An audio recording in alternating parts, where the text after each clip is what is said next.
তোমাদের অনেকেরই কোয়েরি থাকে, what is the difference between mass and many. Mass কিন্তু সবসময় আনকাউন্টেবল নাউনের ক্ষেত্রে বসে। এখন তোমরা প্রশ্ন করবা, আনকাউন্টেবল নাউন কি? আনকাউন্টেবল নাউন হচ্ছে সেই সমস্ত নাউন যে সমস্ত নাউনকে গণনা করা যায় না। এক্সাম্পল: মানি, সুগার, হ্যাপিনেস।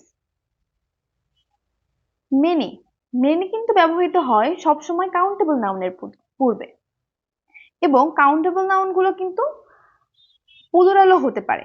যেমন বুক, ফ্রেন্ড, বয়। যেরকম আমরা কিন্তু লিখতে পারি I had many friends in school. এখানে কিন্তু আনকাউন্টেবল নাউন প্লুরালও হতে পারে, বাট কাউন্টেবল নাউন কিন্তু সবসময় সিঙ্গুলার। দেখো, too much sugar is injurious for us. এখানে সুগার কিন্তু আমরা সুগারস লিখতে পারবো না, সুগারের সাথে কিন্তু এস বা ইএস যুক্ত করতে পারবো না, কারণ আনকাউন্টেবল নাউন সবসময় singular. But countable noun singular plural দুইটাই হতে পারবে। Thanks for watching.